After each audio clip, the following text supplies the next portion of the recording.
And welcome back to episode number 18, right? Yeah, 18 of Raise the Banner podcast. As usual, your co hosts, Matt, Couture, myself, and JR Mott is here. Ben is catering to family needs tonight, so we brought in a guest host, the Twitter famous Red Sox podcaster. Hogdale is here tonight. Hogdale, how are you doing today? I'm doing fantastic, man. I had a good Christmas, and I'm happy to be joining you, fellas. Love JR. JR is my buddy. I've known him forever now. It's been years now, man. Yeah, literally, dude. It's embarrassing how long we've all been like on Twitter. Like when you really think about it. 2019, 2018-ish? Oh yeah, like fuck, man. Like when you realize that like that's over half a decade ago, you really like want to wither into dust and never be seen again. But I'm you old know, as fuck. we persist. Jared, how about you, man? How was your Christmas It was pretty holidays? good. It was pretty good, man. Just chilled, had spent time with family. Just nothing really crazy. It wasn't wild. It was pretty quiet, just like I said, just hung out with family, had dinner, then just had to be up early to go to work today, but other than that, nothing crazy. It was awesome though. All right, well, that's good. That's good. Yeah, I mean, there's same old Christmas traditions for me, family and friends and all that. It was a good time. But we'll start us off with a little bit of non-Red Sox or non-Boston sports, just because it's kind of breaking right before we started here today. Wander Franco is what kind of seems to be on the run from prosecutors. The report was that Santo Domingo Prosecutor's Office for Children and Adolescents carried out two raids this Thursday at a home in, is it Bani Let's not even try to Paravia pronounce that. province? Yeah, in the Dominican, I believe in the Dominican Republic. And Wander Franco was not found. It's a little bit unclear if that means they're trying to arrest him or not. But it seems like things are getting more serious for him in what was about 6 months ago seen as one of the best young players in baseball to now potentially being a fugitive on the run. I mean, this has been a wild downturn for one of the rising stars in baseball. We'll start with you, Hogdale. What are your overall thoughts on this? And yeah, I mean, what are your overall thoughts? Man, like it's just a shame to be the Rays right now. You literally gave out the first big contract like your franchise has ever given out in its entire, you know, cheap fucking piece of shit business operation kind of franchise they got going there. They're like, you know what? This is our guy. We're gonna sign him forever, and this is gonna be our future Hall of Fame talent. And it turns out that you signed Dream as your as your future Hall of Fame talent.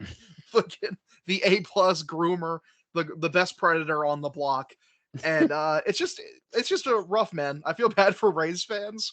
Uh Hopefully they find Wander Franco. I mean, he's probably like somewhere he shouldn't be, like I don't know, like his local hot topic looking for the 13-year-old goth girls. I mean, it's just he's a fucking creep. He's a weirdo, and hopefully they catch him. You seen that Yeah, movie with I mean Harrison Ford, that's Fugitive? That's him right now. Changing his hair it's just a color on the run. wild concept. No, but I mean, you kind of pointed out the Rays don't invest a lot in players financially, and not that what they gave him was so far in advance that it wasn't even gonna, he wasn't gonna hit free agency for another 4 or 5 years. But I mean, they gave him, what was it? Was it 14 years? Something Yeah, ridiculous something like like that. that. 14 years, and I mean, I'm gonna have to assume they will get this money back eventually. And I would think these Chargers would void contracts. We'll see what the Uh, contract details say, because but if they're paying him to rot in prison, woof. Yeah, is there a fucking usually, kids usually is if it, clause? yeah, if you commit a felony and you're unable to perform for the contract, like it has to be voided.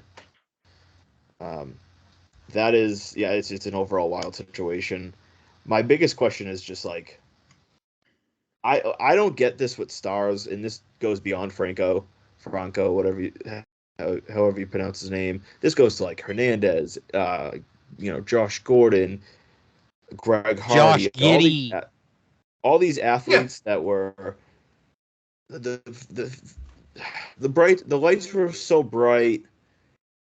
All you have to do is not screw up. The lights were a little bit And too bright. you could screw up like a normal person, like get speeding tickets and all that. Just and I get money goes to people's heads sometimes, but just don't F up. And you have a whole life ahead of you. It's mind blowing. He was 22, right? No, he was He's 20 or 23 or something 24. when this happened. He was like Josh Giddey, kind of like you said. Josh Giddey was 19 with a supposed 15-year-old. 14. She was 14 when it happened. 14. And that's another example. It's you have everything in front of you. What are you doing? I know she supposedly lied to him, but dude, ask for documentation or something. Yeah, sometimes it happens. The lights are too bright in the NBA in Josh Giddey's case, and you need to take it down a notch. Settle for the not so bright lights of middle school. Recital, dance recital. It could have. That's the bad part for him. It took basic investigations online to figure out that she was in high school. A Google search. No, it took her posting a Snapchat with the caption "Just fuck Josh Giddey." Find out all you need to know. Yeah, He's a predator. Even when it happened, he must have found her online, which means if you just took the 15 seconds to look at her page, you would know that she was in high school, not 18, 19 years old. He either found her online or he found her chaperoning for a cousin at his fucking high school, his old high school. He saw her at homecoming. It's one of the two. Yeah. It's an overall. This has gone downhill and sideways so many different ways that I just can't. I never would have thought this for Franco. He looked like he's going to be the starting shortstop for the Rays for the next decade, and we would have to deal with him in the AL East for the next decade. And now, the Rays are a prospect machine, but this is a big hit for them. Starting shortstop at the Dominican prison system. Yeah. Yeah, I'm sure they have a baseball team. He'll be the star on that team. The longest yard baseball edition. Let's move on. Let's start with the Boston Red Sox since we're already on the baseball train. Obviously, we talked a little bit about last week about Yamamoto signing with the LA Dodgers. We went over potential options to pivot to. Recent reports have suggested, I think it was Sean McAdam and was it Peter Gammons, I think, that came out with something. Oh, the senile that basically, man. Yeah, that basically said from some sources that they have talked about, and the term was industry sources, so you could kind of take it a little bit with a grain of salt, but industry sources said that they don't expect the Red Sox to pivot to someone like Jordan Montgomery because their budget would tell you that they're not going to be in play for someone that big. The little confusing thing is if they were allegedly in on Yamamoto like we kind of thought they were, then why, if the budget was open for him, how is the budget now closed for a different pitcher? Maybe you don't value him the way that his market is. That's one thing, but I don't really understand that. But what are your overall thoughts, JR, on the supposed? Again, we're just going to go off of reports. We can take them with a grain of salt, but we'll go off reports that they seem to have the same level or type of budget that they have now had for what looks to be the last few years. I mean, it's not surprising, but with Tom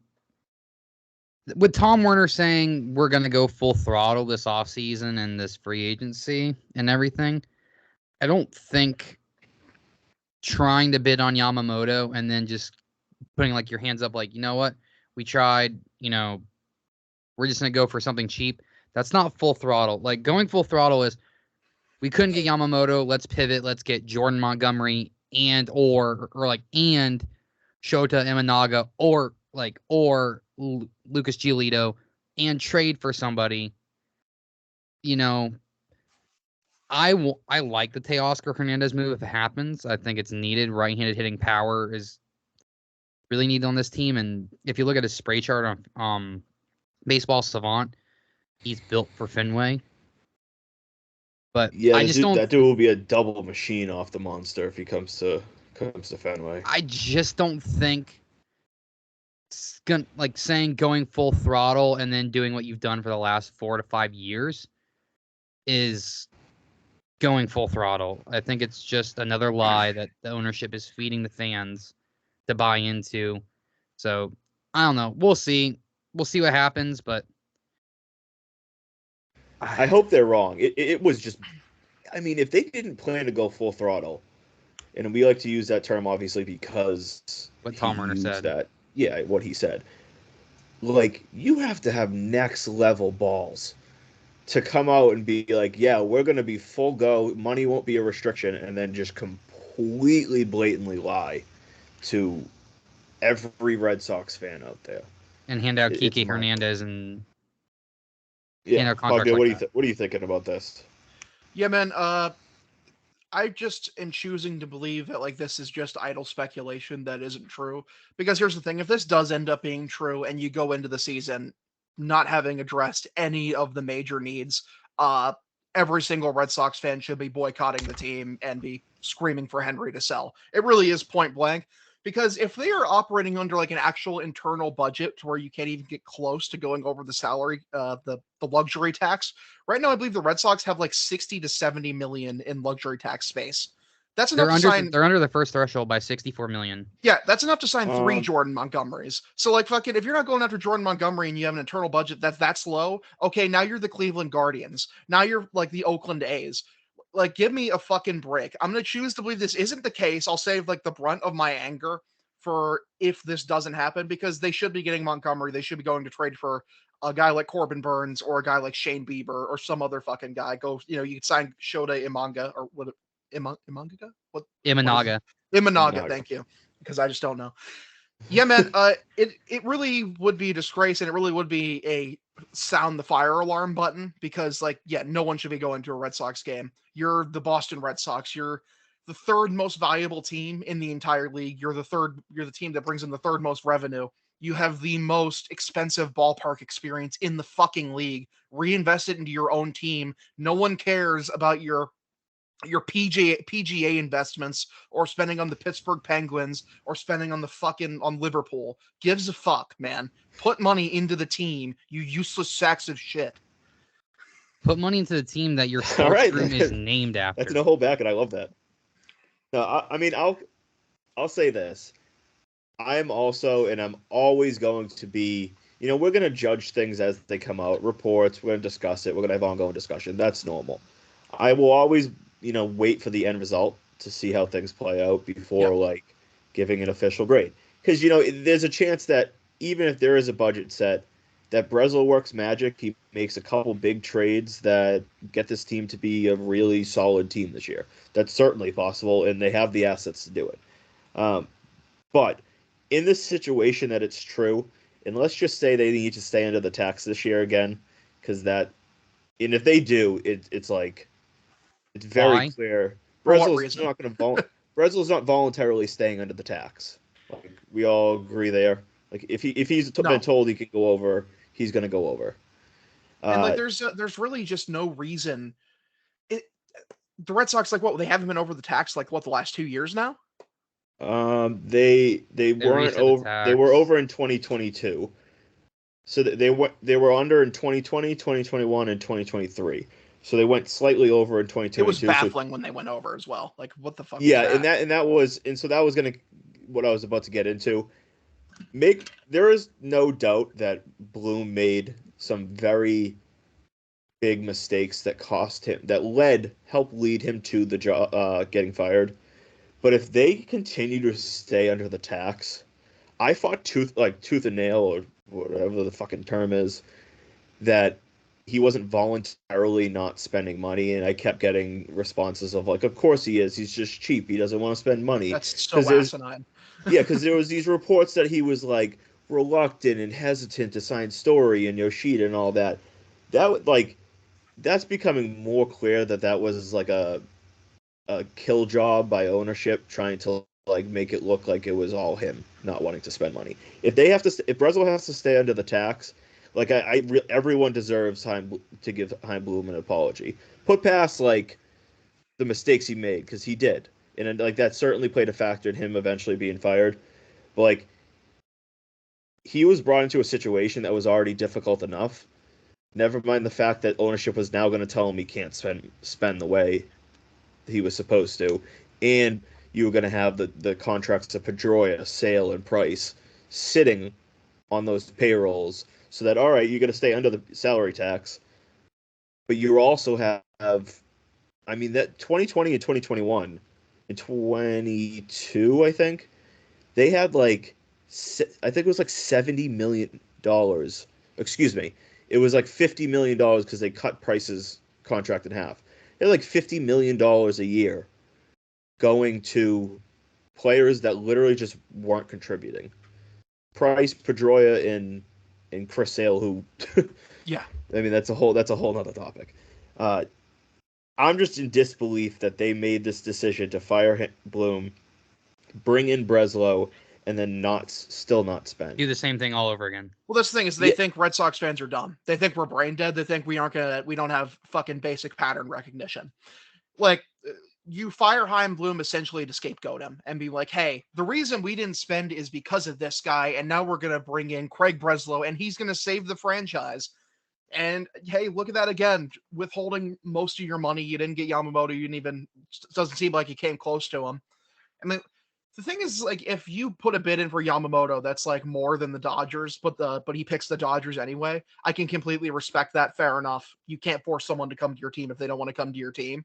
But if you don't even put in an offer that's like seriously worth considering, like you wouldn't exceed that. This team needs a fucking ace, and everyone in management seems to scoff at the idea of like trading top prospects for a Corbin Burns or a Shane Bieber. They don't want to do that, and so it's like it's worth paying the extra money if you don't need to attach a prospect or anything to that, just for the sake of getting an ace on your team, which this team desperately needs. This team needs pitching help so bad. And the idea that like they aren't going to go out there and get Montgomery or not make a couple of trades, it's just, dude, it's unacceptable. Like, you are the fucking Boston Red Sox.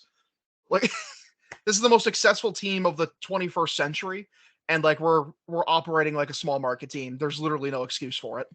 Yeah, we're operating like we're the Milwaukee Brewers or Cleveland Guardians or like some of these mid-tier teams. Minnesota Twins. Yeah, like they'll occasionally make a splash or two, but for the most part, they're going to stay under the tax every year.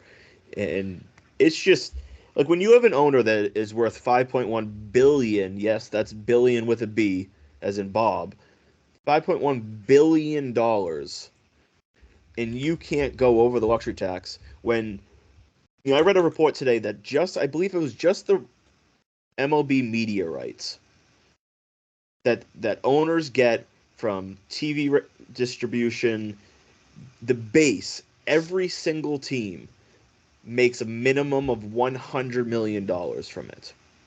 That doesn't include ticket revenues, merchandise revenues, advertising in the ballpark, anything else. They make a minimum, and that's the Red Sox would blow that through the water because they're a big market team and a ton of people watch the Red Sox. They make a minimum of $100 million. That alone covers like 30-40% of the payroll if you're going to have a big payroll. It's mind-boggling to me at this point that they're not going to be players. Again, we'll wait and see how things play out. Because the thing is, this could be a situation where they are still going to spend, but this is an extension of the Chaim Bloom era into Craig Breslow, where they just run such a tight ship that no leaks get out. So, like, we're sitting here and that's why I was a little, like, during the whole Yamamoto chase, I was like, we heard nothing from about the Verdugo trade or the Neal trade. Like, we knew that it was just logical to trade Verdugo, but we heard absolutely nothing that they were talking. Until And it that they happened. were, yeah, until it happened. Same thing with O'Neal. And even during the Yamamoto chase, like Lou Merloni pointed this out, I think on WEI at one point, was that they met with Yamamoto on a Wednesday. Everybody knew that Yamamoto met with the Mets and the Dodgers on Tuesday, I believe it was. Yep. Everybody knew that Yamamoto met with LA. They knew the details that Betts and Ohtani and Freeman were there. They knew that the Yankees had Matsui. Hideki Matsui. Yep, Hideki Yeah. Matsui. Yeah, Matsui calling, sending a voice, a voice video recording to him and calling him and FaceTiming in. They had all this info, and there was just nothing about the Red Sox. I know what the Red Sox had. They had Rob Refsnyder try to recruit him. Yeah. The reality is like I'm sure that they were very interested in him, but I think the only trickle out effect of what possibly could have been an offer might have been James Stewart. I don't even know if it was like legitimate. Something about like up. They offered like a deal that with full incentives could have hit 300 million, which tells me it was probably like 250. I would say like 270, 275, and then he had to hit, thresholds or a vesting option or something like that for another year or something like 25 years old. He's a fucking unicorn free agent. Yeah, ace pitchers don't hit their prime, at 25 and then hit the open market. It just doesn't happen. No, and they obviously didn't. What seems to be come anywhere close to it. And now, don't get me wrong, it seems like Yamamoto was pretty set on LA, based off the trickle out reports and all that. The Mets supposedly offered the same amount. He used all of us to get the money from LA. Yeah, and years. And props to LA that they're buying like crazy. They're cornerstoning the market of the Japanese market, which that alone is going to be huge for them in the long run. And dude, the Dodgers aren't even done. Like they're interested in like Hader. Like they're interested in Teoscar. There was a tweet that said they might get Bieber. And Clace. Yeah. That was one of those like fake random Red Sox. Fake MLB scoops, all that, whatever. But anyways, it's the Dodgers are a unicorn right now, and it's good for them for spending up. If you're a Dodgers fan, you're thrilled right now. You're absolutely They're turning thrilled. the sport into the NBA with their fucking super team. Yeah, and so the super teams is a whole different discussion, I guess, because once you get into playoff baseball, it's a whole different animal. With that situation, it's not the Dodgers' fault that half of the entirety of Major League Baseball is filled with cheap, miserly fucks who don't want to spend a fucking dime on anything and refuse to invest into their product. This is why this sport needs a salary floor. To me, like a salary cap is like fucking gives a fuck. You should have to spend $100 million. The owners already treat the luxury tax like a hard cap, like they do. Like at least for like 75% of the league, they're like, nope, not going above the luxury tax. There's like fucking 5 to 10 teams who will go over the luxury tax. Everywhere else is like, we're content to sit here collecting our media checks and our gate revenue. Yeah. And fuck the fans cares. We're not going to invest in the product. Like, I don't know what the lowest payroll in baseball is, but they should have like a $75 million floor. Like, you have to spend this if you want to be a ball club, and if you don't, you'll be penalized up to that point. Like, something like that. The A's have the lowest payroll at $40,095,000. There you go. Make them use another $35 million. Like, that would change everything. That would change everything. Because people talk about why the NFL is so successful and why it has so much parity. Like one of the main reasons it has a parity is it's not just the salary cap, it's their salary floor. They have a hard floor. You have to spend this much money. So it pokes owners with a shocking stick, cattle prod being like, hey, we're forcing you to invest this much into your team. You have a vested interest to be trying to get better every single year. In baseball, it gives a fuck. Oh, whatever. The problem with baseball, there's a lot of owners that are owning the team for financial gain and not trying to win World Series. That's a difference, I think, between if you're an NFL owner, like basically every NFL owner is like gung ho wanting to win a Super Bowl. And the baseball is just a little bit different. But let's obviously transition to a little bit of other Red Sox. There was a report over the last few days from a few different sources that the Red Sox are talking about Teoscar Hernandez. They're talking to him. I know there was a couple, social media follows by him, following like the Boston Strong account, following Justin Turner, and like some Spanish Red Sox account, all that. I don't look too much into all Spanish that Red type of Sox stuff. But what are you guys' thoughts on Hernandez himself? And then what there was a kind of a push out by, I think it was Spear, that said a signing of Hernandez could be a trickle down effect, a counter move to trading one of these young um, outfielders in the mix. So what are your thoughts on Hernandez and how that could affect the outfield makeup?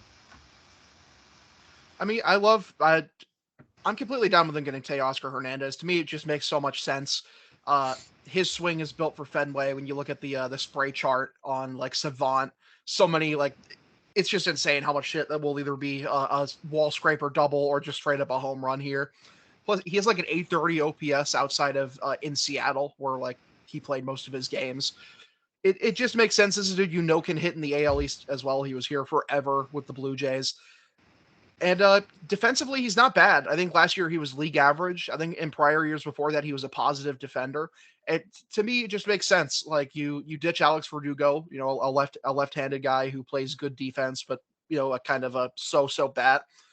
Bring in a guy, right-handed hitter, great at Fenway, plays okay defense, and they plus the Red Sox just need righties so bad. So it'll help I bring want more to balance to the say lineup. I want to say they said today that he has the 13th highest OPS at Fenway in in the MLB right now, of a minimum of 100 at bats or something like that. Yeah. Or it might have been like history. I forget the exact stat, but it was like some ridiculous OPS at Fenway. JR, what are your thoughts here? On Teoscar Hernandez, sign me the fuck up. Sign me up. Please. Like I said earlier, this team needs hitting power bad. Like you said, double machine off the monster. His home runs are majestic. Like, yeah, I mean when he sure, hits them, he can hit them. I'm sure as hell like the pitchers are gonna feel more comfortable, going up to the mound with a 3-0 lead compared to a 1-0 lead. Like this team needs it badly. And there's only one way to get it. Trade or spend the money. Yeah. I mean, so I would still say my top right-handed bat option is Hoskins. I really like the idea of him. He's not great defensively, but either way, they're going to need a righty bat at first base. Some people are on the train of let Bobby Dahlbeck do that. I don't want to go down that train anymore. No. Hoskins is my number one. JT and Teoscar are kind of my next two. I go back and forth. The thing with Hernandez that I think would benefit versus JT is I think he brings a little bit more power, and he's obviously younger, better on the base paths, and they play different positions, but Teoscar is a little bit better defensively. Benefits of JT, obviously, he makes far more contact. He strikes out a lot less. He's a great locker room guy, and he would fill that first base right-handed need. So if they do go down the Teoscar Hernandez route, I mean, yeah, that's a nice ad. It's going to be a right-handed bat. They will need to then they'll have a logjam in the outfield if they do that.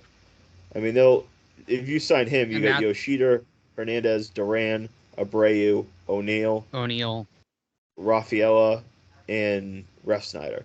Now, you would theoretically that will push Refsnyder into being, dump him off in a trade. A team will take him because as a bench player, he's a very solid bench player for a team. So you could get a lower end prospect for him very easily. But I think you would most likely see either Rafaela or Duran be traded. if not both, honestly. Yeah, possibly both. Who of the two would you rather trade? No, I think Duran at the moment has higher value. He showed that he can do it at the major league level this year. Rafaela is younger, has a little bit more control, but he's unproven. His bat's very unproven at the major league level. Who would you kind of prefer to keep? And, what are you looking? Obviously the idea would be pitching, but is there any logical pitching targets you would like to go after using one of them too? I mean, yeah, obviously I prefer to keep Duran, but I think you have to trade for Duran for like one of the better arms out there. Like, to me, like, I've been banging on the Corbin Burnes drum forever, and I'm sorry, I don't want to hear the fucking prospect nerds out there like, it's like, he's 1 year of control. If you're a fucking serious franchise, you'll resign him. Shut the fuck up. My God, it's worth it. You trade for Corbin Burnes, you trade for Shane Bieber, and I think Duran does a great deal to get you to that point, because Duran, he impressed me so much this year. He's one of my favorite players to watch this entire season. I had a complete 180 of my opinion on him turn around, because I didn't even want him on the fucking team 2 years ago. I was like, this dude's a bum, get him out of my face.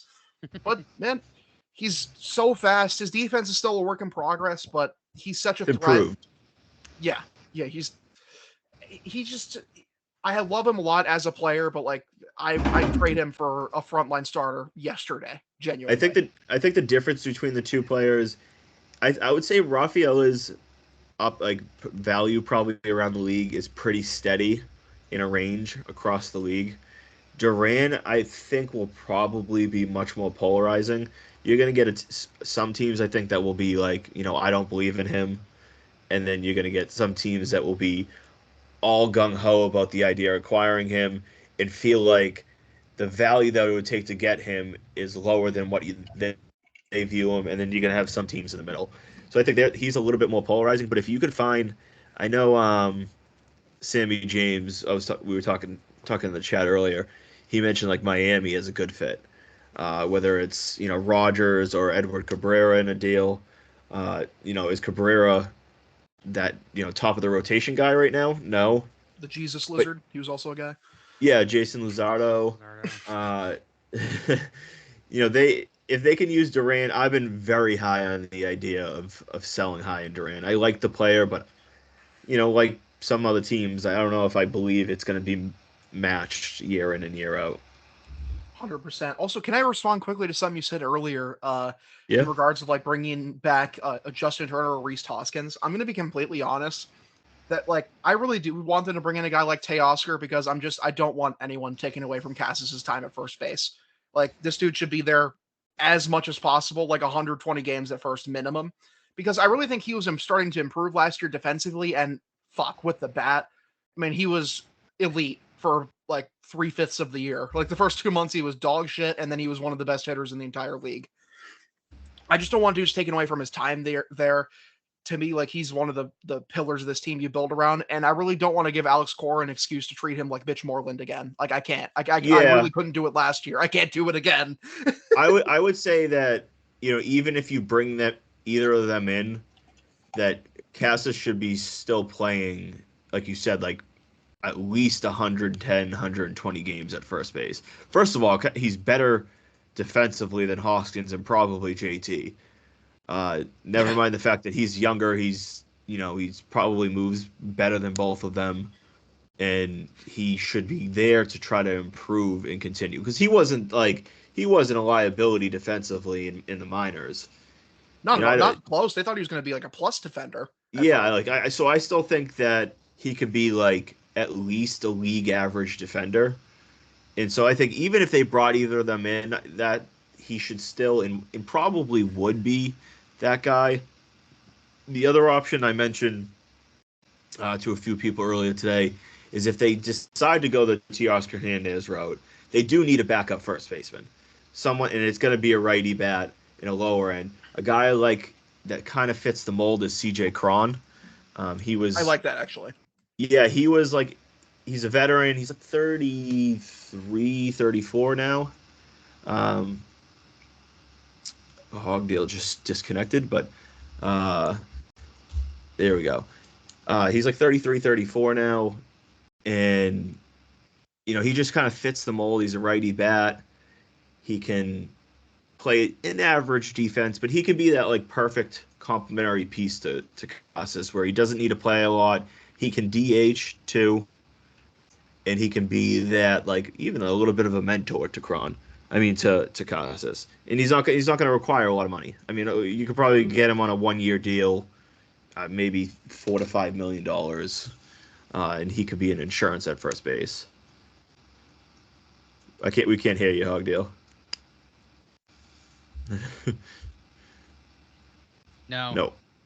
Jer, what are your thoughts while Hogdale reconnects? On the Duran, Rafaela topic. Yeah, like who do you what are your thoughts on trading either one of them, and then the overall right-handed bat? I know you like. Is Hernandez your number one option? Yes. All right. Well, going into it, Jorge Soler was. Oh, see, I hate him. He's a big on-year or off-year guy. There he is. That's my thing. I'm not signing him to a 3-year deal. His if you look at his numbers over the last 4 years, it's gone good year, bad year, good year, bad year, good year. And so I'm not. He's off a good year, so now he's gonna have a bad year. My whole entire number one option was Lourdes Gurriel Jr. But yeah, I really liked him. I did. The I thought he Diamondbacks went are for a real team who wants to compete, so they resigned him. Yes, and Mike Hazen is a smart man. I think he went for a pretty reasonable price tag, as well. I think it was like $345. I want to say it was. That sounds right. Yeah, he went for a pretty reasonable tag, so it's, I would have been okay with that.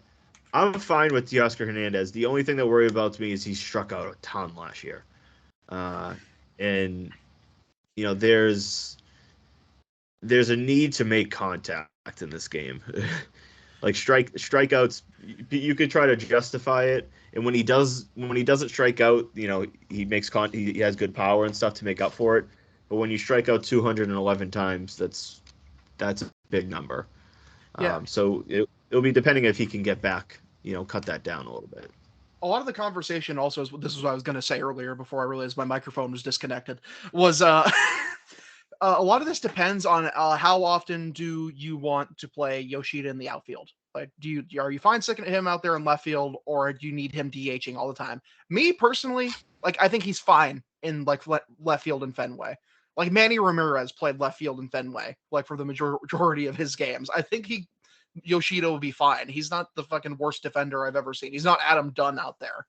But I know some people think differently. So how do you guys feel about that?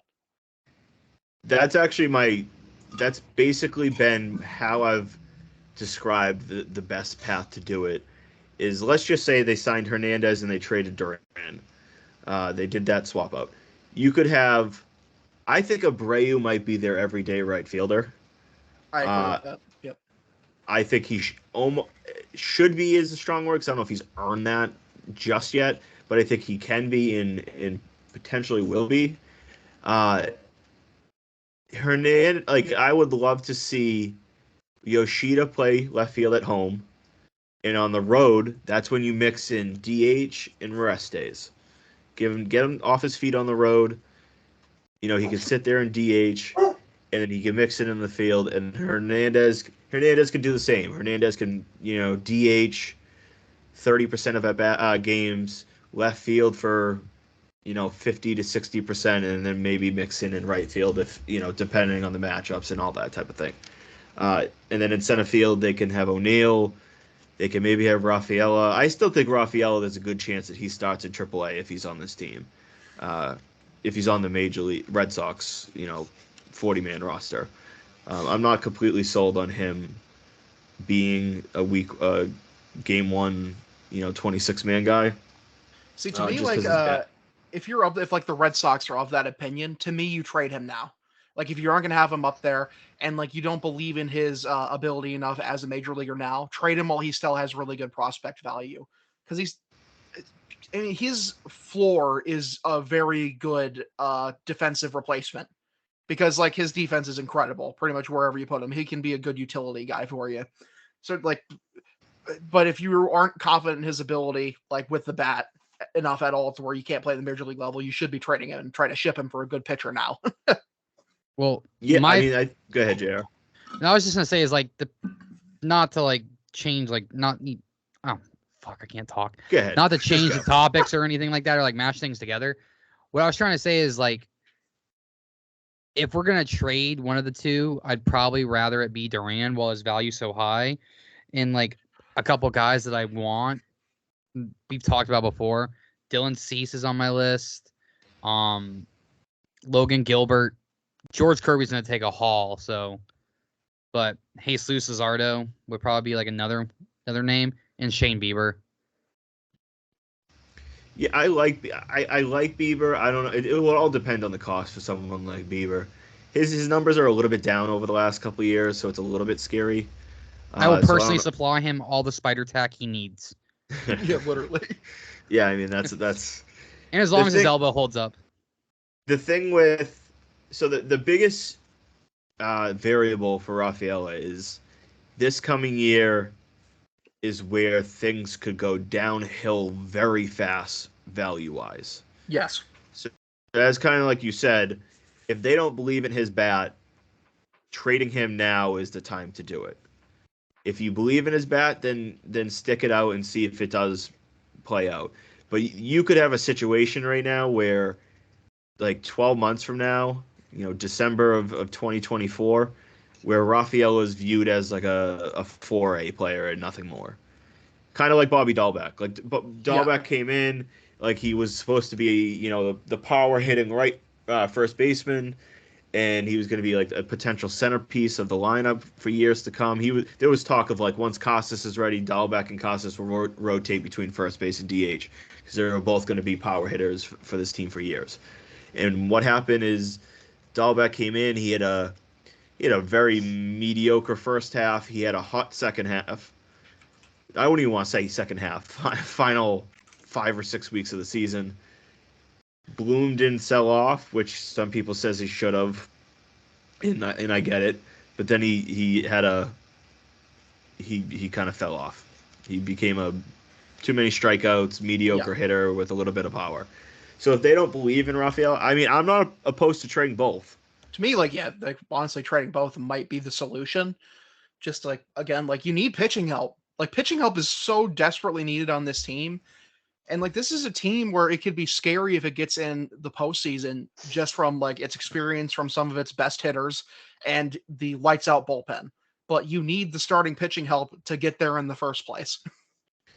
Yeah. So, I mean, now that I'm kind of putting it over, I'm thinking about it in my head, is, let's say they sign Hernandez, they could very easily, if they sign Hernandez and then just a lower level guy, like a Michael Taylor, a Harrison Bader, something like that, and they traded both Duran and Rafaela and got a top of the rotation guy, they can absolutely make the outfield work between Hernandez, Yoshida, O'Neill, whoever that guy is they sign in Abreu.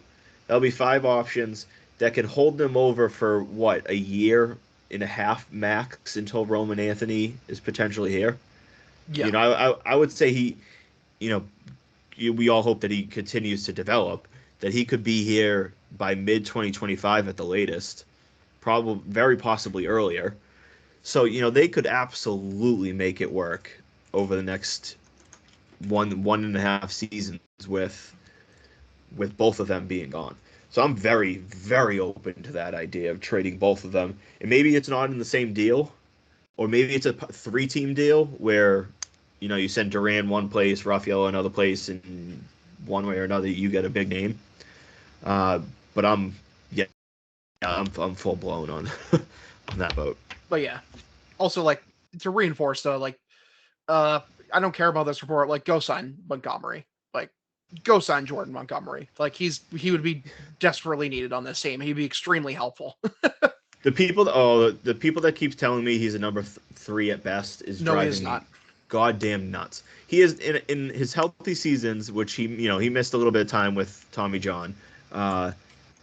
He has not had a season under a 4 ERA. And you can sit here and say, like, a 3.7 ERA isn't that great. But, like, I would say, I don't have the numbers in front of me. Do you know the league average ERA in the majors? I think it's right around. It's a bit above 4, I want to say. Yeah, like, he's above the league average every single year. So the fact is, the matter is, he's been durable the last 3 years, and he's been consistently good the last 3 years. 3.96 is the league average right now. There you go. So he's been below that, I'm pretty sure, every year, every healthy season. Also, this is a guy that gives you almost 200 innings, and that's extremely I was going to valuable. say, he's made 96 starts over the last 3 years. That is obviously 32 starts a season. That is, you don't get that from a lot of pitchers in this league. Most pitchers, you don't get that these days. Also, Les talked about, he's pitched in the AL East, and he's pitched well in the AL East. And for me, that's extremely important when you're looking at guys to bring in free agency, because the AL East is just different. Like, this is the fucking division in the league. Like, you're playing against the big boys. You're not playing you're not the AL Central, where, like, you can get Detroit, Kansas City, and Cleveland in back-to-back weeks. Like, it's just not going to happen, dude.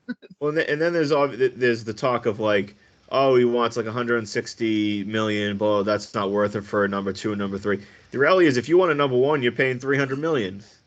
Look at Yamamoto. He just went for 325. And as much as, like, Yamamoto's a unique unicorn type of prospect, he's never pitched a single pitch in the MLB, and he just got $325 million because he's an ace, or viewed as an ace. It's that, and also, like, Montgomery's a guy, like, who we just saw succeed tremendously in the playoffs. He's a playoff performer. This is a team that's looking to succeed in the playoffs. He's worth the money. Like, let's stop caping for the ownership and, like, it's like, oh, we don't need to spend the money. Yes, you do need to spend the fucking money. Like, for the love of God.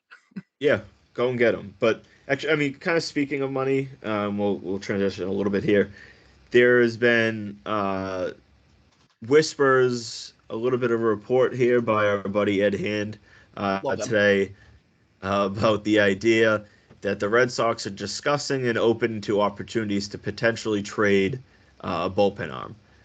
Maybe specifically Kenley Jansen. He's expected to make $16 million this year. What are your thoughts on the idea of moving him? And I talked to JR, privately a little bit before this, of, like, if Breslow is on a budget, which seems like he is, trading a $16 million off of this year's payroll could open up the window to spend more on a starting pitcher. So what are your thoughts on potentially trading Kenley Jansen? And then who would you like, if it's an internal option or an external option, to be the Red Sox 24 closer? To me, what would make the most sense is if the Red Sox were really trying to be savvy here. Like, say the reason they don't want to spend $16 million on Kenley Jansen is because they would rather spend $16 million on a better closer on the market, because Josh Hader is right there. And he also fills the need of, like, the top end, shut down lefty in your bullpen, which they haven't had for a bit here. So, like, say, like, you traded Jansen, get that $16 million off the book, and then give around that, or maybe a bit more, to, say, a Josh Hader, and you have a fucking super bullpen. I mean, I would love it so much. If you were just going to go with an eternal option, like, listen, Tanner Houck and or Garrett Whitlock, you can make one of them the closer, and they'd be really good at it. Yeah, I mean, JR, what are your thoughts here? And then I'll go. Whatever it takes to sign Jordan Montgomery. Whatever it takes. Whatever it takes. I have been pushing this agenda for the last 4 weeks. And Matt can confirm. I send a picture of Jordan Montgomery almost every single fucking day in our group chat saying, today's a great day to sign Jordan Montgomery. I mean, that's a simple way to put it. I mean, in terms of Jansen specifically, I'd be fine with selling him. I have come around big time on the idea. So Tanner Houck, to me, he's a reliever. I'm done with the whole starting option. The best version of Tanner Houck is a bullpen Tanner Houck. And I don't know how he feels personally about all this, but you put him into a closer role, which in a brief stint he was lights out for Boston in 2022. I think he only ended up with like 8 saves, but he was very good in that brief stint. If you traded Kenley away, let's say you got another pitching prospect or two, hypothetically, improve the pitching prospect pool, move Houck to the closer position, and now all of a sudden you have another $16 million in space under that luxury tax to add a big name. And that just so happens that 16 plus, I don't know, maybe another 10 to 11 million could get a name of Jordan Montgomery in the door. So I mean, like, I don't know if it's gonna make that big of an option, that big of a difference in terms of, because we don't know what the real financial situation is just yet. We don't know if the tax is really kind of the budget set or whatever it's going to be, but as a whole, I didn't think about it really going into the season, the idea of moving Jansen, but I'd be more than for it if it means adding more starting pitcher or power. I would say though, for Craig Breslow, for the love of God, please sign Jordan Montgomery before trading away Kenley Jansen. I can't take it. I won't be able to take the toxicity on Red Sox Twitter if we trade away our closer before literally doing anything else. I'll kill myself. I won't be able to do it. If they traded Jansen for a prospect, please, Red Sox Twitter will lose their mind. Oh, it will be so Bastards funny. of Boston. It will be so funny. There will be a meltdown if they trade one of their best players away. And I don't even care if he's a closer, and like some people will be fine with it. But if they trade away one of their better players for a prospect, I don't know if Hogdale knows him, but Prime Mayor Hogdale. Yeah, I know him. He will have a meltdown in my group chat. Absolutely will. He will have a meltdown in my group chat if he sees Kenley Jansen gets traded for either a player to be named later or a mid-tier prospect before we sign a starter. They won't get some all-star return for him because it's 1 year rental. He's making a lot of money for a closer, but he's still pretty damn good. He's good. So you could probably get, I don't know, maybe it seems like 10th ranked prospect, that type of range, similar to maybe around what Verdugo got. Because I mean, he's making a lot more money than Verdugo, but he's better than Verdugo. He got us Dick Fitz, man. I mean, yeah, Dick Fitz. It's a big win if you get Dick Fitz.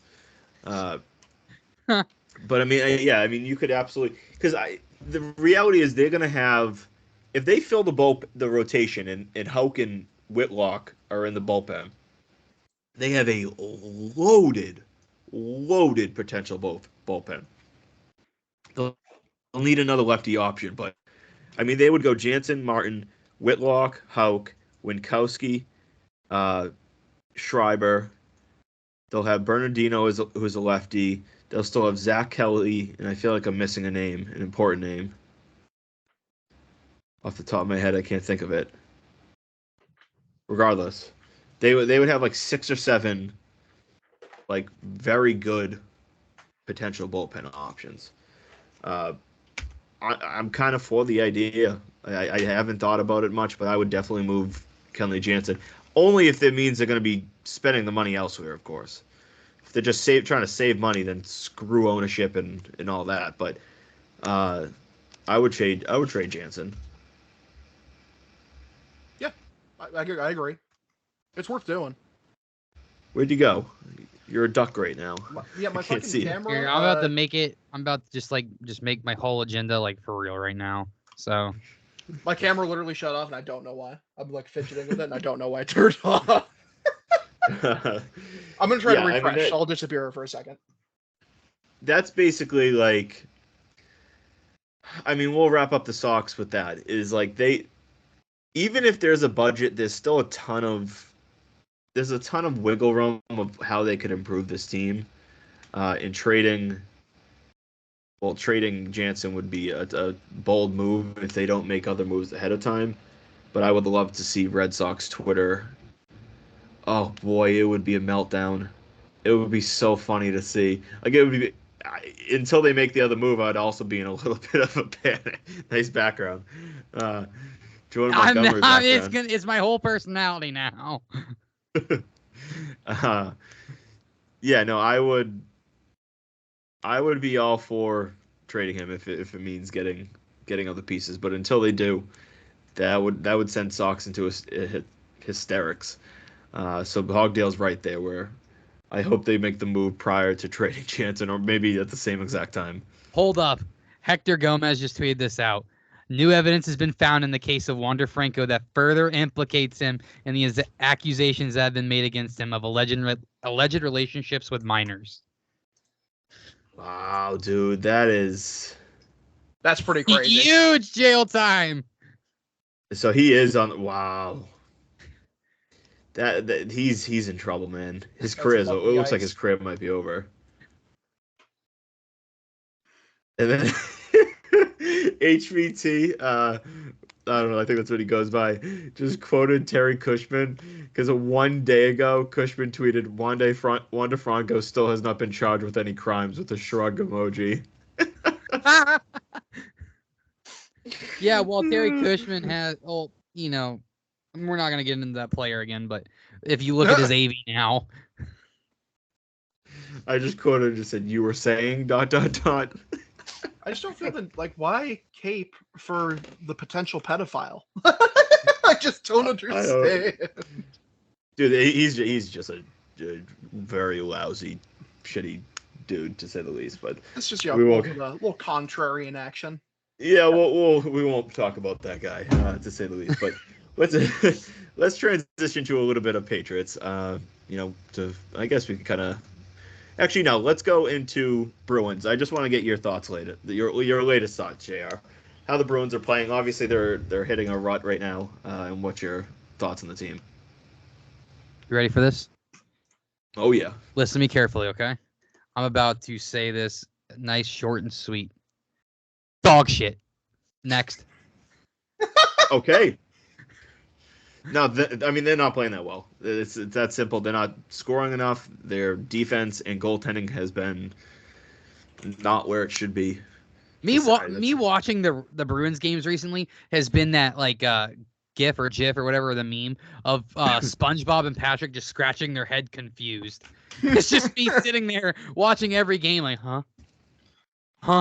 Well, this was the problem when they were going on they were starting off incredibly hot. Where like, all right, the team isn't this good, and then now they're playing like even worse than what we expected. So it's like, all right, well, can you find your fucking happy medium, to say the least, and be the average to above average team that we expected you to be? Gotta be happy with the way Pasternak's playing this year, though. My God. Yeah, he's dynamite. He's dynamite. Well, that's going to be a great extension. He's going to be here for the rest of his career. It's probably. Not only the fact that he's scoring goals at any will, it's the fact that he's playing like he's a fucking power forward now. Yeah, he's hitting everything and everyone he sees. He's added some tenacity to his game, like, bully ball. Not bully ball, obviously, because that's not a hockey term, but he's a scrapper a little more scrappy than he used to be. Yeah, Pasternak's a fucking hell of a player, man. Only unfortunately, Austin Matthews is better L+ ratio. If you were wondering why I said he's not a Bruins fan, he's a Toronto Maple Leafs fan. It's true. All right, Hogdale, this is my heel turn. This is my heel turn for everyone on this podcast. Our caveat's just going right into the Patriots because. All right. If I gotta sit here and talk about hockey with the Leafs most shot in the NHL. Well, I mean, if we want to talk something like John Henry wise, Henry hired his other his other Heimblum, and he's living in Pittsburgh right now. It's true. He literally did. Kyle Dubas. Shut Kyle Dubas, bro. Watch the Penguins win the cup because fuck all of us. That won't happen. We'll move on from Bruins and Maple Leafs talk. Let's transition. Let's go to the Celtics. The Celtics went 3-1 on their West Coast trip. Their one loss being in an overtime loss to the Golden State Warriors. They then followed the next night without Tatum, and they whooped the Sacramento Kings' ass. They then went and beat the Clippers, who had won 9 of 10 without Porzingis, and whooped their ass. And then they stayed in the LA area, and I wouldn't say whooped their ass, but put a mild beat down on LeBronny James over there in LA, and they led from essentially start to finish. We haven't talked about them in the last couple of weeks, Cher, but what are your latest thoughts on this team and the potential to win a NBA championship? Well, I think Jaylen Brown heard me. I think he's seen my tweets. Because holy shit, he looks like he told me that's exactly what happened. Yeah, I know. Yeah, I forget you have a. JR died. Rip. Where'd he go? There he is. Jaylen Brown just looks like he's out for blood. Every single time you see him, like the last 2 weeks, he's playing with a vengeance. But he's got to keep it. He's got to keep it up all year, though. I'll give him his props for what he's doing right now. The Celtics are 23-6. They have had the hardest schedule in the NBA over the last 29 games, and they have, I believe, the easiest schedule in the NBA the rest of the season. They're on pace for 62 wins. I would say that 64 to 65 is well within reach. This team might win over 70 if they stay healthy. This starting five, and I guess you could say even just top six, including Horford, but especially starting five, is light years away. Ahead of the next starting five in the NBA. This is the best starting five in the NBA. That's what I'm saying. This is the best team in the league. Their worst player on the starting five is, I guess you would say, Derek White. And the dude is playing like an all-star this year. He is going to be an all-star. I don't know if he will be. There's a lot of good guards in in the NBA. Yeah, but I don't know if 5 Celtics players will get in, but they're looking back at the Porzingis trade. It hurt everybody to get rid of Smart. It didn't hurt me. Well, it didn't hurt me either. It was the fucking right move. Yeah, it hurt most people. Yeah, but I agreed it was the right move, and I was happy with the trade. It still hurt a little internally because I did love Marcus Smart. Listen, he's a grit guy. He played with his heart on his sleeve every single game. That's more what I'm saying. Dude, watching the finals against the fucking Warriors, and I'm seeing Marcus Smart trying to play hero ball when Jaylen Brown and Jason Tatum are on your team. I'm begging you to get off my team. Yeah, so that was my biggest thing, and I used to discuss it with a few buddies of mine, and they make the ongoing joke for the last couple of years that I was a Smart hater and all that. The reality is for a couple of years in 2021 and early 2022, Smart was not playing good basketball. He just wasn't. And yeah, I think those are the correct years. He was inefficient offensively. He was shooting the ball too much. And he was basically hurting his value because he wasn't playing the right way. They made some adjustments. He improved significantly. Oh, excuse me. No, it was 2020 and 2021. He made some adjustments. He improved significantly last year. He was more efficient, and the offensive flowed better. Obviously, they still didn't get it done, though. This trade it's a big looks at right now because it's still an if, and Porzingis needs to stay healthy. But if Porzingis can stay healthy and they win a championship, this looks like it could be one of the biggest robberies of a trade that we've seen in a long time. Marcus Smart's a good player, but you got Porzingis and 2 firsts, and even if they're later first, you got 2 firsts and Porzingis for Marcus Smart. That's just a highway robbery of a deal. Yeah, Brad Stevens saw that Marcus Smart was transitioning into his late stage Patrick Beverley era of his career, where all the hype about him was basically brand recognition, and the play was starting to actually decrease in real quality. And it'll be a few more years before people realize that Marcus Smart actually isn't as good as he used to be, because people still think he's as good as he was, but he's not. He's declining. He's on the Pat Bev route. And listen, man, best of luck for him. I'm happy for him. Hopefully he's good in Memphis, which they haven't been. Memphis has been fucking dog shit. Yeah, they got good old Ja Morant coming back. Yeah, Ja. Excuse me, he is back. Hey, good It's for a John. party in my city, hey. But yeah, fuck it. This could be a So- Brad. This is one of the biggest potential fleeces ever. Brad Stevens, major W. Good job, my man. I mean, If even this the Drew team just Holiday goes- deal. If this team just goes Oh on my- a yes. page and Oh my wins the God. finals, They're like, not going to be so. They're basically. I think is Derek White under contract through next year. yes, I- because they had the chance to extend him, but there was a deadline. But now once the offseason starts, they can start the extension talks with him. Yeah, so he's under through next year. They're not going to be able to re-sign him and keep everybody else. So this looks likely that this core is a 2-year window, this year or next year, and then they're going to have to do some adjusting. Yeah. There's just no way they can keep Brown, Porzingis, Tatum, and Drew, and still keep White. They might not even be able to keep the top 4 at the prices that they're going to demand.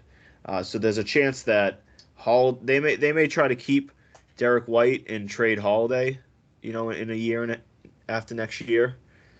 But this looks like a 2-year window, and there's no reason that if they stay healthy, there's no one that should beat them. And I would say comfortably, there's no one that should be able to beat them. They shouldn't even have to go to a game 7. And how good this team can be. Yeah. Their honestly. offense is unreal. Porzingis has been very solid. I would say he's been good defensively. You see the block on LeBron the other night? Yeah. Before or after LeBron acted like he got shot.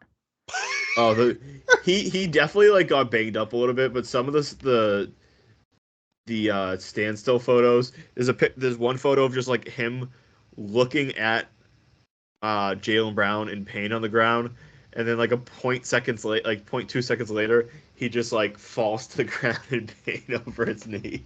It's like he Such saw loser Brown behavior. Bro, Brown acted like hurt. Lee Harvey Oswald was in the fucking stands.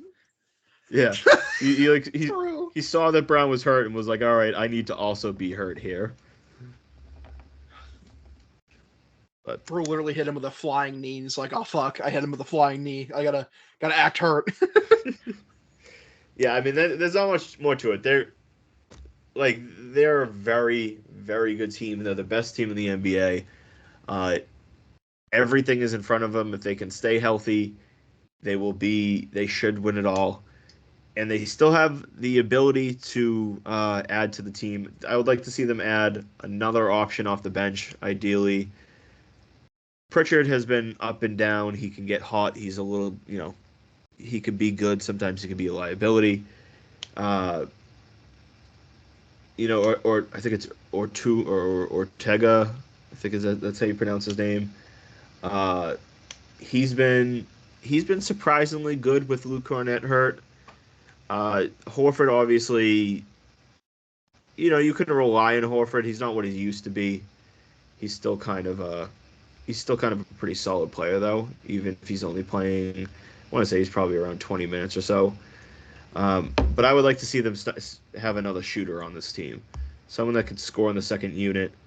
Sam Hauser could score the ball a bit, but after that, I mean, I don't know how much you trust any of these other guys. So they have, I think it's not Pritchard, it's Grant Williams, 6.2 trade exception. I would really, they will use it. It's just a matter of when.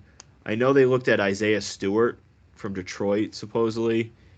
He would be he would be that strong defensive. Come on the fuck down. Yeah, he's a big personality, but he's a pretty good ball player. He's a big presence down low. I mean, he would fit relatively well. The only issue with him is I think he just signed an extension. Maldonado signed with the White Sox. Game changer. White Sox? Yeah. All right. Well, at least it's not with the Red Sox. God, I hope Robert Murray. I hope Robert Murray's right and just didn't put White Sox in at Red Sox. Well, they already signed 2 other AAA catchers, which they did need, and the funny thing is they just did this ahead of before these other moves, so people are freaking out. But He is.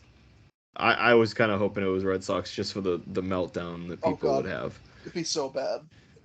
A third minor league, like, 4A catcher. Oh, God. All right, but let's transition, and we'll finish up here with the New England Patriots. We'll give about 20 minutes here. Who? Yeah. New England Patriots, the 4-win New England Patriots. I hate them so much.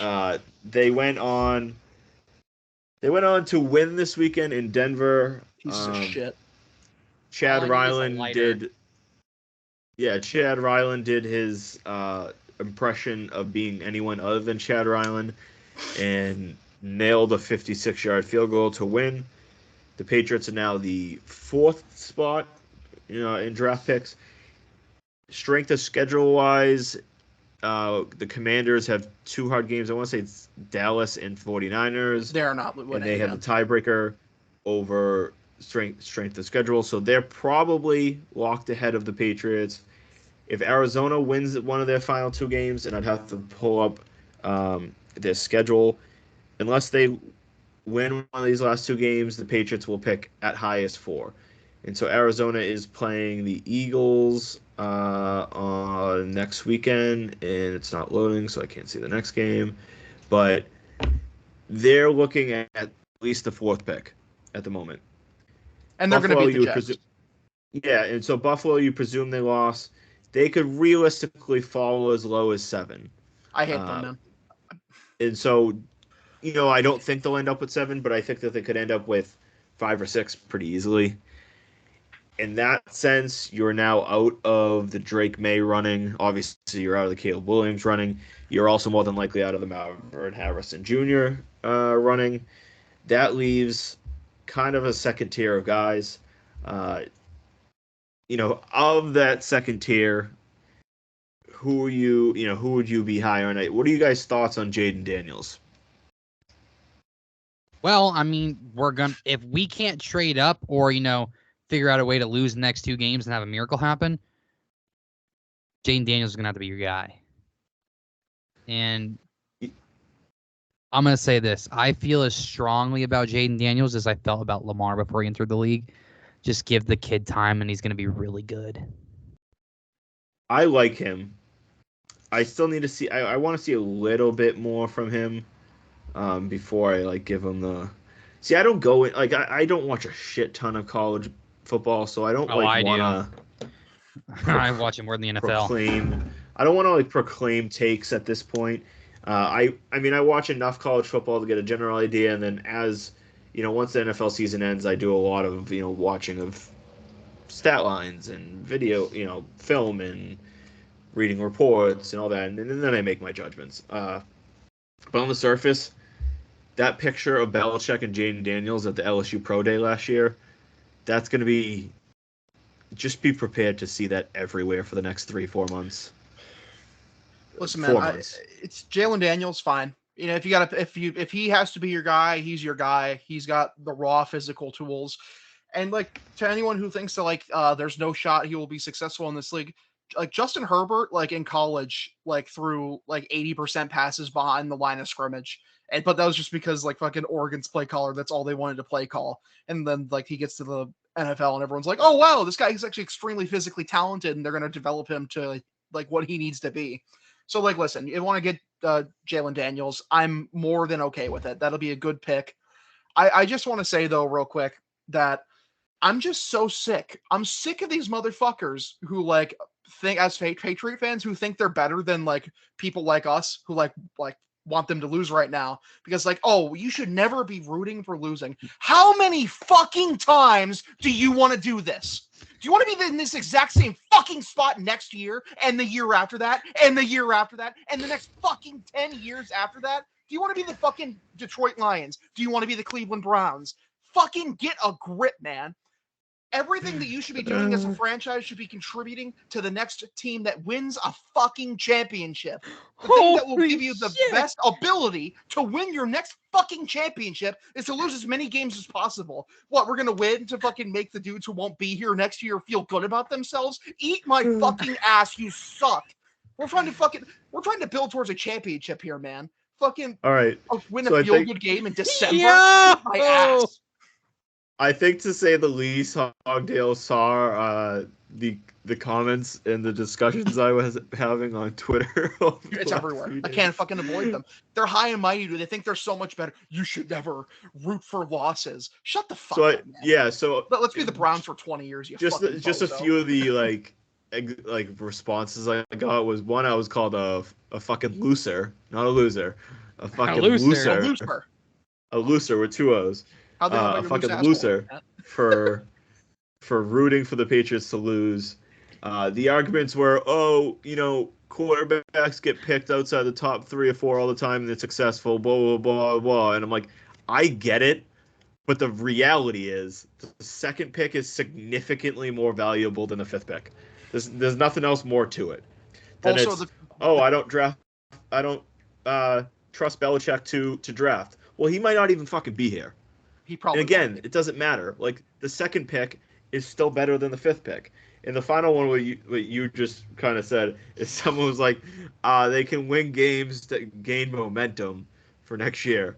And my response was, I was like, Bill Belichick might not even be here. The quarterback's probably going to be different. The offensive line's going to be different. The wide receivers is going to be different, and the tight ends are going to be different. And probably at least some of the defense is going to be different. So I don't care what you say, but a December 2023 win to get to 4 or 5 wins isn't building momentum for the 2024 September Patriots. Also, the farther they fall, like into picks 5, 6, and 7, it majorly increases the chance they fuck it up and do something stupid. And it's like, we can't take Jalen Daniels. It's too high. Let's take a tackle. Let's take a fucking tackle. And with a top 5 pick, that's something they absolutely would do, this fucking brain dead organization, the last few years. Like, you need to minimize risk as much as possible. If you're 1 or 2, it's Caleb or Drake, one of the two. You can't fuck it up. When you're at 5, you can fuck it up. It's crazy the amount of ways you'll be able to fuck this up. Yeah, so I mean, the good thing for them, and we don't need to dive too deep into whatever pick they exactly get. The good thing for them is they desperately need tackles, and they desperately need wide receiver, and they desperately need a quarterback. But Matt, can I ask you something real quick? Because I saw real people arguing about this. Like, you can't have a quarterback until you build your offensive line. Fuck it. If you had the opportunity, if say John Hanna and Peyton Manning were in the same draft and you had a bad offensive line, would you draft John Hanna over Peyton Manning? No, and that's my thing. No, yeah, fucking obviously. Fucking everyone get a brain. So the only thing I'll say is, I don't want them to fall into what some teams definitely fall into, and they say, okay, we need a quarterback, and they, when you need something and you sell yourself on something that's really not what it is. Yes. You sell yourself on a player or a pick or whatever it may be, or a trade, and the more you think about it, the more you fall in love with it, and you kind of get clouded judgment. I don't want them, obviously not to say it will, to, let's just say it's Jayden Daniels, take Jayden Daniels just because they need a quarterback. If they don't love Jayden Daniels, don't take Jayden Daniels. Yes. If they love him, he's the guy. If he's if you end up with, just say, the 4th pick, and you have Jayden Daniels is projected, I don't know, 10th, 8th to 10th. Just take him at 4. Yes. They could have the 2nd pick, and if they love Jayden Daniels more than Drake May, just take him at 2. You don't play around in the for top 10. Dude, I've always been the proponent for teams. Is I don't mind when they take a big swing and miss when they think a quarterback is their guy, because that's your future. If you get it right, that's your future for the next 10 or 15 years. And who cares if some fucking nerds on the internet make fun of you? Okay, cool. Whatever, man. My reputation is damaged in the eyes of Mike Mayock. If you love him, if you love the guy, take him. If you love him, take him. Dude, if it's Bo Nix and you love him, take him. I just if you need to wholeheartedly believe he's your guy. That's all I'm saying. Yeah, that is Mac Jones 2.0. Yeah, I agree. If they don't love him, I agree. And if they don't love him, they could, if they end up with the 4th or 5th pick, if they don't love Jayden Daniels and they don't love anybody else that's going to go, realistically anywhere near there, trade back, dude. I rather them. I don't want them to trade back. I want them to take a quarterback. Matt, I swear to God, with No. No. Let's be realistic here. Let's be real. Just be realistic. Let's say they end up with the 4th pick, and it goes Caleb, Drake May, and Marvin Harrison Jr. If they don't love Jayden Daniels, I would be more than fine with them moving back a few spots. To me, you only move back. No more than 3. No more than 3. I'm not saying to dump into like the 20s. No, I wasn't. This is going to be a loaded tackle draft. No. A loaded tackle draft. No what? No. No. No what? No offensive lineman in the first, bro. This team needs an impact player. Listen what I'm saying. Listen what I'm saying. Jackass, listen what I'm saying. What I'm saying is it's a loaded tackle draft. It's a pretty strong wide receiver draft. And the quarterbacks, we'll see. We'll see how they play out in their projections and stuff like that. But if they move back at, let's just say they went from 4 to 8, took a wide receiver at 8, they gain another 2nd round pick. That's when you can double dip. You can take that tackle. You can take another tackle. Shore up the O line to the max, or take another wide receiver. If they don't love a quarterback at 4, I think moving back would be okay, as long as they're not going from 4 to 17 or something. I think the that. main reason you trade back is if there is a team that's Jayden Daniels obsessed, and exactly. what they're trying to offer you a king's ransom, which could happen. I mean, you see like, I mean, just an example of it. Look what the 49ers gave to go up from, what was it, 12 to 3? Yeah, for Trey Lance. Trey Lance, multiple firsts in like a 2nd and a 3rd or something like that. It was like ridiculous. Hey, if the Bears want to move up, give me Justin Fields. Dude, I agree. I'd take him in a fucking heartbeat. If they want to move up that badly, well, you're asking points. Yeah, but how much are they going to want to move Fields. up? They're going to have the number 1 pick. Well, it could be they take Caleb and they want to trade him away. Well, say if they take Caleb, and say if they want to trade up and grab a receiver. I mean, I guess if the scenario or if they want to take like Olu Fields, Fashanu or Joe Alt. is if the offer is like Fields in number 8 for number 4 or something like that. I guess in that theory maybe. And then you know who you go and get? I'll tell you right now. I'll show you right now. If you put up Keelan Cole on your background right now, I'm gonna scream. There it is. Keon County, baby. Keon Coleman, right? Coleman. Dude, I mean, Keon Coleman. In the Fields Mac draft, I was literally screaming at my TV, trade up for Justin Fields. Like, fucking, it's like he has the raw tools, trade for Justin Fields. So you don't sit back and wait for your quarterback to get to you. Like, what is wrong with you? I didn't like Fields at all, honestly, in the draft. And he's shown a little bit this year that has been a little like impressive to show that maybe he could be like an actual potential like quality quarterback in this league. I wouldn't be like dead set against the idea of him. The only reason like I'm not giving up any significant value is because he's got 1 more year left, and you have to decide on his 5th year this year. So I'm not a huge fan of that, of like going to get a guy. Well, here's the thing then. That fits those criterias. Well, here's the thing then. If you don't want Justin Fields, what do you want to do at quarterback then? If you don't love a quarterback that's in the 1st round, I mean, yeah, you get 2nd round hits a lot. You'll find 2nd round hits.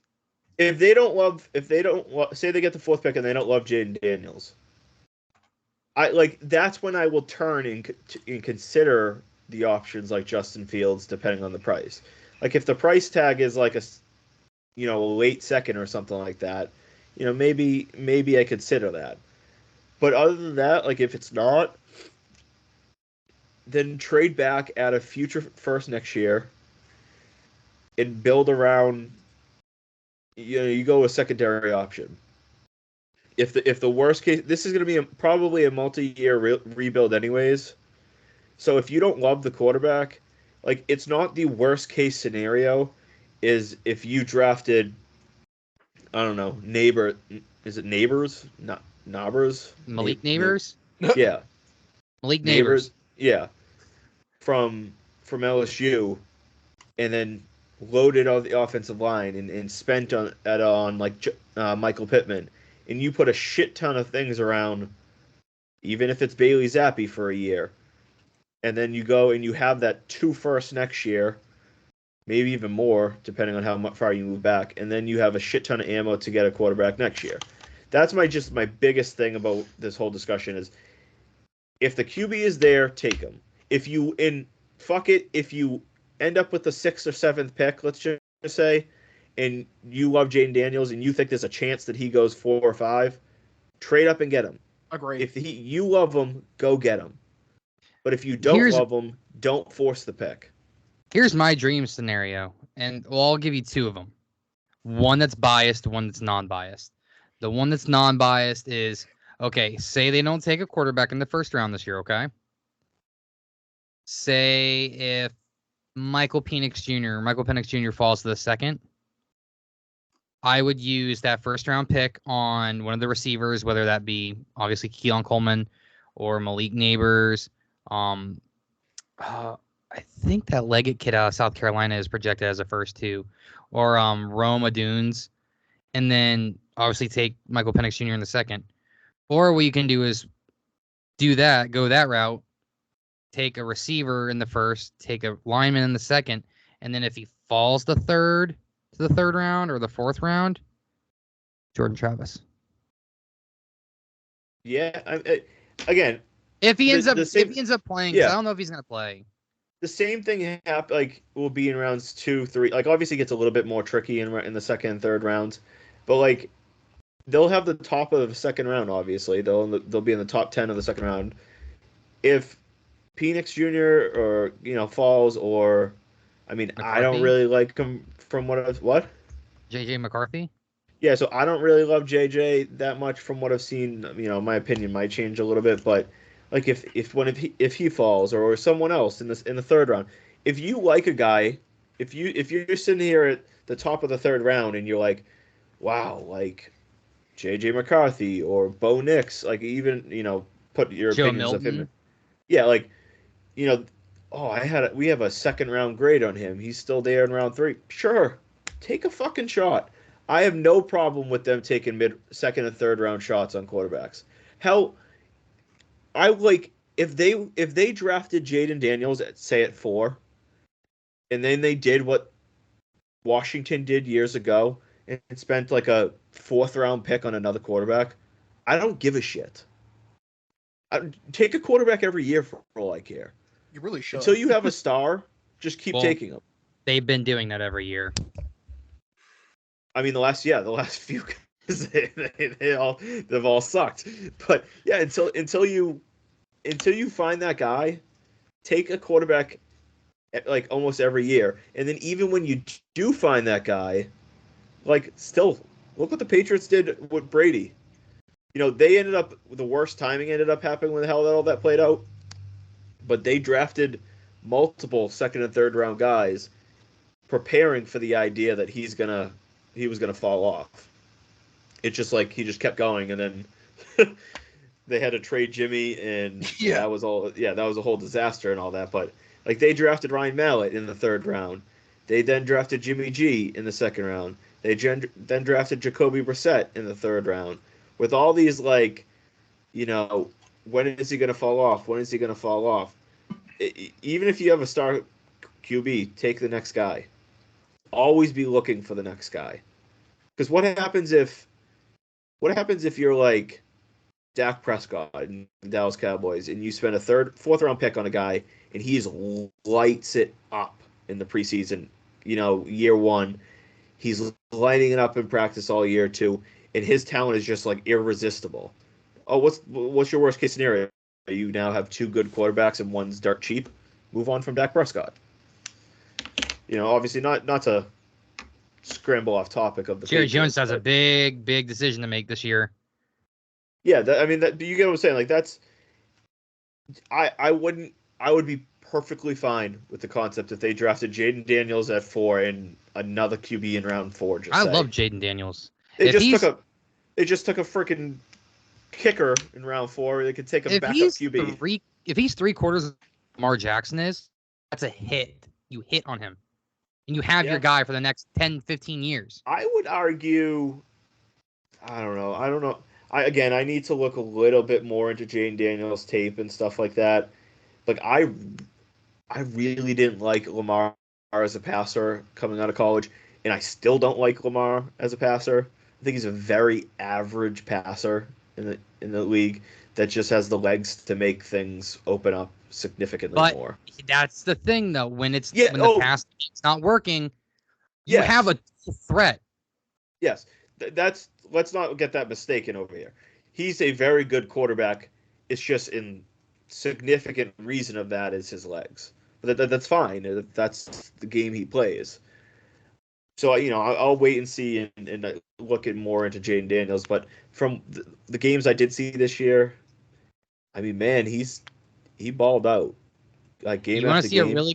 You want to see a really good game that he played? Go watch the Florida game. That's one of the games I watched. Yeah, that was probably his best game all year. He balled out in a few games this year. So yeah, I mean that's kind of where I stand on the whole Patriots right now. We've gone round and round of the Belichick tree, so we won't jump into that this week. But Hogdale, you got any Patriots thoughts overall? He let it rip earlier. I don't know where he is. Oh. All right, Jerry, you got any final Patriots thoughts? God damn it! I didn't realize you guys couldn't hear me. Oh, there you go. Yeah, but final thoughts were fucking. This team fucking stinks. For the love of God, make some changes, you bunch of fucking frauds. And yeah, I would have been off earlier because I haven't had a good outlet lately, and they deserve it. They fucking stink. I hate this goddamn team. I haven't. So you want Belichick gone, right? I mean, yeah. I mean, it's just like, dude, he's done. He's still a really good defensive coach. That's the really annoying thing, but he's so fucking tragic as a GM and as a primary decision maker in the draft. Like, it's just a non-starter. Bye. So we asked JR this and Ben this obviously last week. Would you be opposed to the idea? And there's a lot of variables in this, but opposed to the idea of Belichick staying as head coach, but someone like Dave Ziegler, who used to be in New England, coming back and being the GM.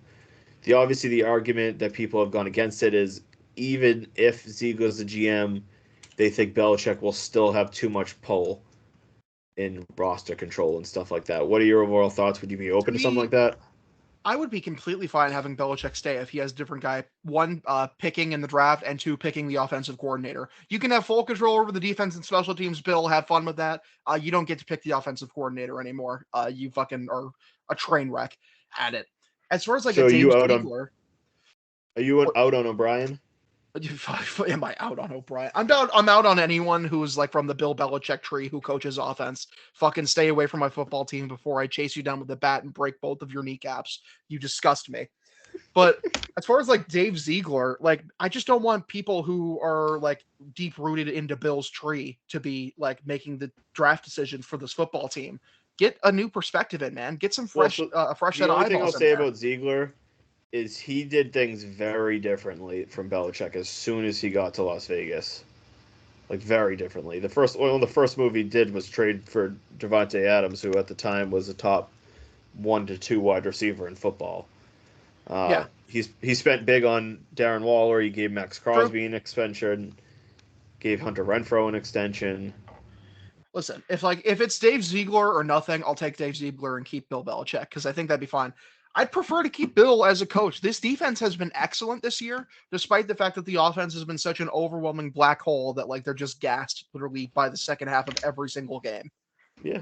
What are your thoughts on just quickly on Gerard Mayo? If Belichick is gone, what do you? No like, Gerard Mayo. It's a big part of me, man. Like I said this earlier. Get away from the Belichick tree. Like we need something new. Why would you fire Bill Belichick and then bring in like ideally a diet Bill Belichick in to coach your team? It's dumb. It makes no sense. Offensively, they need a completely new perspective in there. I've been begging for them for years to go out and find their version of a Sean McVay. Go hire a young guy who's creative on offense. Stop with the retreads. Stop with just the Habsburg-esque incestuous way of just hiring Bill's guys. Stop it. Just terrible. That's fair. All All right, we'll wrap it up there. You guys, I'll give you guys each the 15, 20-second floor. Anything Boston sports. What's your final words? You go ahead, Hogdale. Just spend money for the love of God, Red Sox and Patriots. Pull your head out of your goddamn ass. Also, let me just. Do you mind if I plug my shit real quick? Yeah, go ahead. Yeah, man. You can find me at Pod by the River. That's my show with Ed Hand and Ryan Brady, two of my very good friends. And then I have a show which is at Endless Ranting when I fucking decide to upload an episode because I'm the most inconsistent man on planet Earth. But it will return eventually. All right, JR. How about you? Any final words? Like Hogdale said, spend money, Red Sox. Patriots, get rid of Belichick as soon as you can, as soon as that Black Monday in the NFL opens up. And rumor is he's making little whispers to other coaches that he doesn't think he'll be back. And then you can follow me on Twitter at TheoryRTB, and you can follow our account too. Our account is at RTBannerPod on the X app, on Twitter, whatever you want to call it. Check, you are a Dallas Cowboy. Oh man, I would love it. Oh, feed me, Bill and Josh Jerry McDaniels in Dallas. They'll win the Super Bowl. They will win. The Super Bowl. That's the thing. I think if they fired McCarthy and they brought in McDaniels and Belichick, I think that they would be the best. They would arguably turn into quickly the best team in the league. They're already good. Yeah. I think they would have a loaded roster with the best defensive mind possibly ever. But I mean, that's a whole different discussion. Yeah, can you see the Cowboys running the Earhart-Perkins offense though? We'll see. That team's not built for that. They can make adjustments. We offensive scheme. Fuck it. It's Bill Belichick. Throw that 40-year-old concept out the fucking window. All right. They could have Bill Belichick and they'll bring in a different OC. They can have Bill O'Brien. Yeah, they're gonna have Bill O'Brien. All right. We'll leave it at that. You can follow them. You can follow Hogdale on X. You can follow JR on X. You can follow myself on X. Is at MacCouture5. And like I said, our pod is at RTBannerPod. We'll be back next week. For the love of what is holy in this world, hopefully the Red Sox have made a move. We've been saying this for weeks. We just want something. I will take anything like Teoscar Hernandez. Like if it drops within an hour or tomorrow, just athletes. Yeah, but all right, we'll leave it at that. Check back next week. We'll be uploading another pod. Thank you all for listening and take care. Deuces.